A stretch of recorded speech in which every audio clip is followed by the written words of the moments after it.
Even मतलब कहने का कि किसी को सिर्फ सेंसिटाइज कर देना, किसी को सिर्फ राह दे देना, किसी को सिर्फ एडवाइस दे देना कि आप ये काम करिए, ये मत करिए, जो उसके लिए बेहतर हो, उसके घर के लिए बेहतर हो, उसके पूरे मोहल्ले, शहर और देश के लिए बेहतर हो। तो ये जो एजुकेशन के लिए काम किया जा रहा है, एजुकेशन इज़ मस्ट। तालीम जो है वो माँ के गोद से ही शुरू हो जाती है। घर हमारा सबसे पहला, परिवार हमारा सबसे पहला तालीम गाह होता है।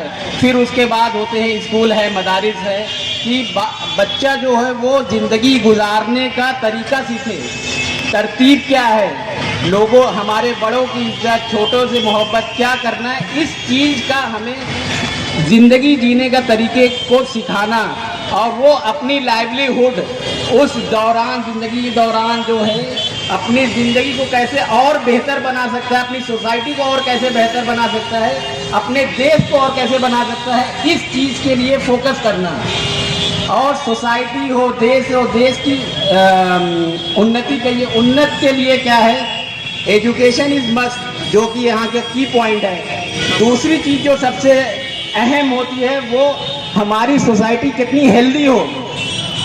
Education and health, these are the two key factor. और इस मैसेज की नुमाइंदगी है, इस मैसेज को शुरू जो किया जा रहा है इस मंच के माध्यम से, जो मंच पे बैठे हुए हमारे मेहमान खुशी मौर्य जी हैं, और डॉक्टर चांद साहब हैं, डॉक्टर शमीम साहब हैं, डॉक्टर अर्शी साहब हैं, अलमास जी हैं, शहनवाज जी हैं, मशहूर सहाफ़ी दीपू भाई हैं, आरिफ भाई हैं, रियाज भाई हैं, जीशान भाई हैं, और मौजूद हजरात जो सामने बैठे हुए हैं। वक्त की कमी है, नाम लेने से कासिर हूँ, लेकिन इस तरह के प्रोग्राम होने की ज़रूरत क्यों है और क्यों किया जाता है, इस पर गौर करना बहुत ज़्यादा ज़रूरी भी रहे हैं। लेकिन हमारी सियासत कहीं ना कहीं किसी मकसद के तहत, किसी भी मफाद में छुपी हुई एक राजनीति कहलाती है।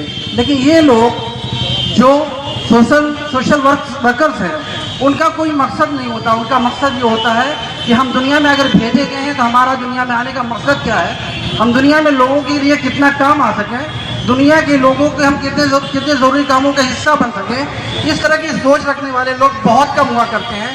मैं जहाँ तक समझता हूँ लाखों में एक या दो पाए जाते हैं जो लोगों की खिदमत का जज्बा रखते हैं, वो भी बगैर किसी मफाद के। देश की आज़ादी के 75 साल बाद हम कहाँ खड़े, हमारे देश के हालात कैसे हैं, हम जिस समाज की कल्पना हमारे बुजुर्गों ने किया था, जिस समाज की कल्पना, समाज में हमेशा चेतना आई है।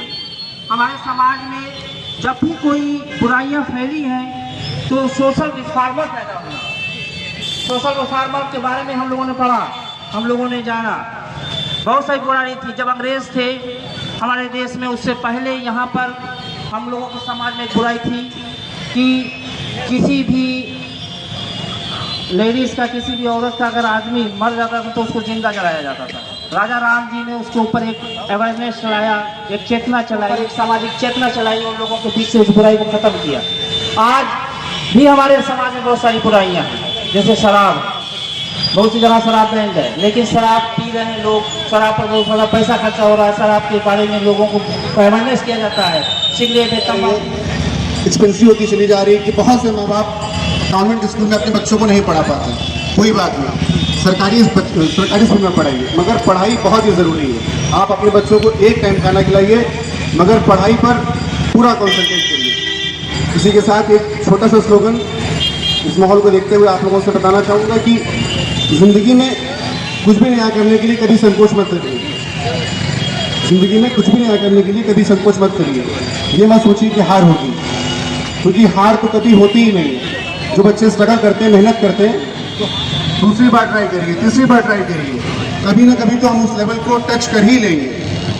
उसके साथ एक स्लोगन और है कि if you wait for the happy moment, काफ़ी वगैरह करके हड़ताल में मनाते रहे अवेयरनेस के लिए। ये सिर्फ पैमाने पे, आज बड़े पैमाने पे किया गया कि लोग और जाने और अपने इलाके में इसको और तवज्जो दें, इस पर भी काम होना चाहिए। लाइट स्टार टूरिस्ट ग्रुप के इस कार्यक्रम में उपस्थित, इस कार्यक्रम के संयोजक नगर पालिका परिषद के बहुत ही लोकप्रिय सभासद अशफाक मंसूरी साहब जी,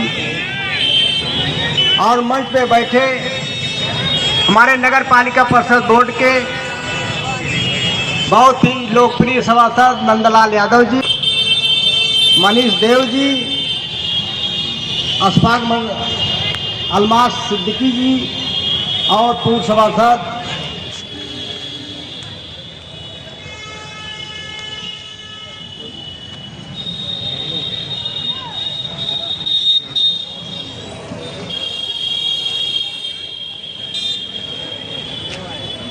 करते हुए डॉक्टर रामसूरत मौर्य जी।